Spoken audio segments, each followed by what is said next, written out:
What's up, what's up, what's up? It's your man, Chaz Ellis, once again, answering the questions that you asked me. A lot of people ask me about what type of relationship they should get in. Who should I choose? What would be best for me?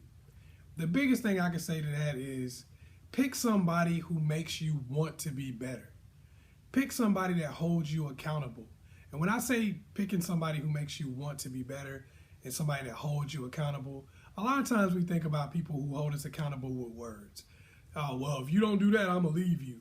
If you don't do better at this, I'm going to leave you. If you don't get some more money, I'm going to leave you. If you don't get in better shape, I'm going to leave you.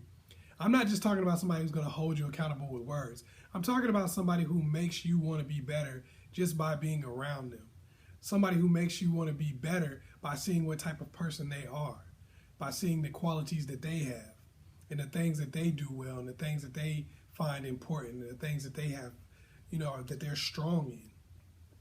A lot of times what we do is we pick somebody who's operating at our level so we don't have to do anything more, or we pick somebody who needs the things that we have to give. A lot of times we'll say, man, I'm tired of being used by people. But you got to ask yourself, why are you being used by people? Why are you being used in every relationship you get in? A lot of the reason for that is because you don't want to change. You don't want to grow, and you don't want to acquire other skills. Maybe you got a lot of money.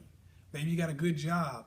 Maybe you have, you're very stable, and everybody you get with is always trying to get money from you and get you to help them out with their bills and their problems and their issues.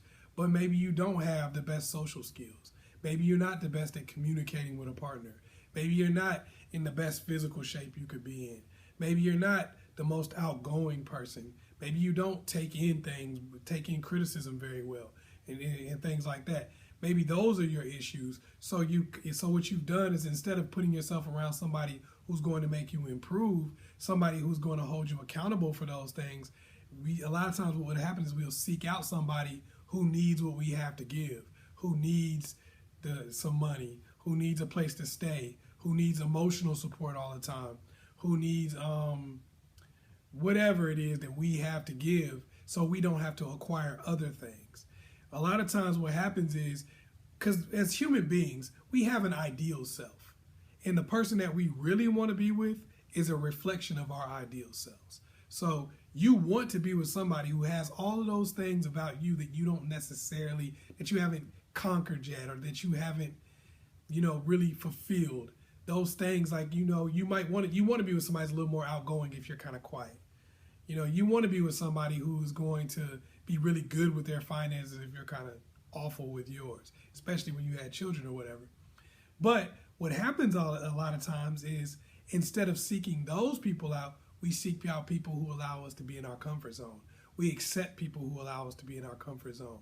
Instead of growing so that we can acquire the people that we really want, what we often do is just accept whoever comes our way because it doesn't force us to step outside of our comfort zone and be better. So when I talk about being with somebody who makes you better, I'm talking about constantly trying to be better so that you can attract those people that you really want.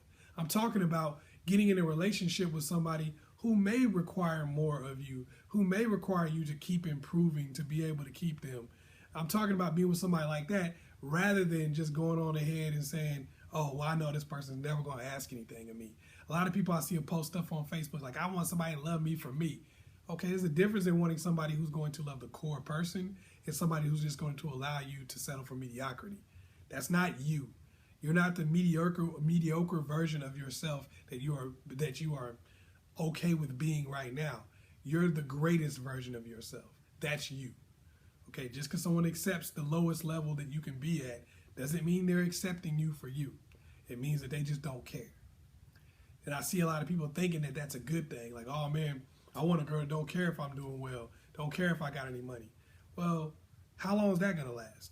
You're going to have kids and she's not going to care that her kids don't eat? Come on, be real. It's not realistic. So you have to be with somebody that's going to hold you accountable, that's going to help you to be the best version of yourself, because what happens is, if you don't become the best version of yourself, if you don't grow, if you don't change, they generally leave you anyway. Sometimes it's because they're doing well or they've become the best version of themselves and they can go find somebody better.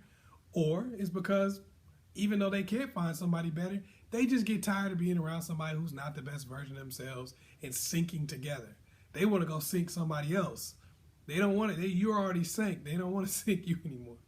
And also another thing, just in closing, that you have to understand, if you're not around somebody that's helping you be the best version of yourself, if you're not around somebody who can pull you up, then when times get hard, and they will, you're going to have rough patches. When those come along, all that person is going to be is like a rock tied around you in the middle of the ocean. And they're just going to sink you straight to the bottom. See, it doesn't matter when you're on dry land and everything's pretty even and going well. You don't need somebody who's going to hold you accountable. You don't need somebody who's going to pull you up and make you be the best person that you can be. You don't need it because you're on dry land. Everything's going pretty good. But when things go bad and you're in the middle of that ocean, I promise you that person is going to be like a stone around you and going to stop you from really being able to get back up because they just can't help you. So hopefully I was able to help you out. Once again, it's your man, Chazzellis. Make sure you like and subscribe and share this video with somebody else. Peace.